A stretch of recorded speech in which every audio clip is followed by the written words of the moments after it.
Ikalawang kabanata. Natapos likhain ng Diyos ang kalangitan, ang mundo at ang lahat ng naroon. Natapos niya ito sa loob ng 6 na araw at nagpahinga siya sa ikapitong araw. Binasbasan niya ang ikapitong araw at itinuring na di pangkaraniwang araw. Dahil sa araw na ito, nagpahinga siya nang matapos niyang likhain ang lahat. Ito ang salaysay tungkol sa paglikha ng Diyos sa kalangitan at sa mundo. Si Adan at si Eva. Nang likhain ng Panginoong Diyos ang mundo at ang kalangitan, wala pang tanim sa mundo at wala pang binhi ng anumang halaman ang nabubuhay. Dahil hindi pa siya nagpapaulan at wala pang tao na mag-aalaga ng lupa.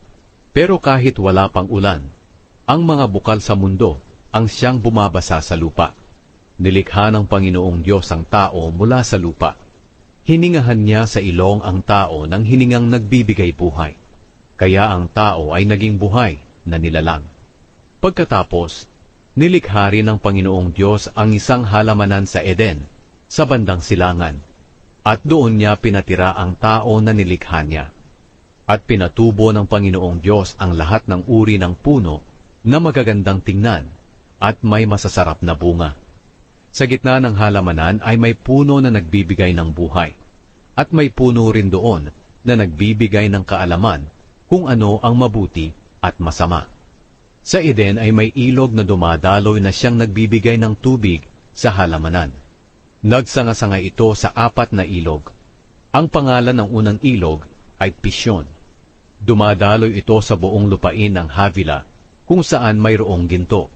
Sa lugar na iyon, makikita ang purong ginto, ang mamahaling pabango na bedeliyum, at ang mamahaling bato na onyx. Ang pangalan ng ikalawang ilog ay Gihon. Dumadaloy ito sa buong lupain ng Cush. Ang pangalan ng ikatlong ilog ay Tigris. Dumadaloy ito sa silangan ng Assyria. At ang ika-4 na ilog ay ang Euphrates.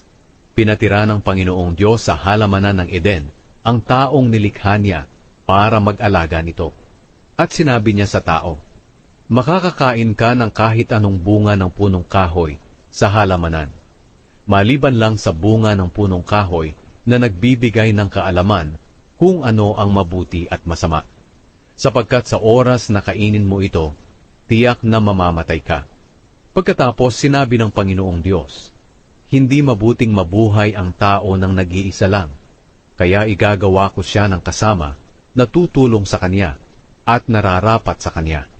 Nilikha ng Panginoong Diyos mula sa lupa ang lahat ng uri ng hayop na nakatira sa lupa, pati ang lahat ng uri ng hayop na lumilipad. Pagkatapos, dinala niya ang mga ito sa tao para tingnan kung ano ang ipapangalan nito sa kanila. At kung ano ang itatawag ng tao sa kanila, iyon ang magiging pangalan nila. Kaya pinangalanan ng tao ang mga hayop na nakatira sa lupa, pati ang mga hayop na lumilipad. Pero para kay Adan, wala kahit isa sa kanila ang nararapat na maging kasama niya na makakatulong sa kanya. Kaya pinatulog ng Panginoong Diyos ang tao ng mahimbing.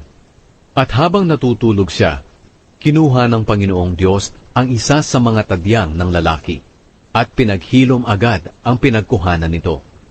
Ang tadyang na kinuha ng Panginoong Diyos sa lalaki ay nilikha niyang babae at dinala niya sa lalaki. Sinabi ng lalaki, narito na ang isang tulad ko, buto na kinuha sa aking mga buto at laman na kinuha sa aking laman.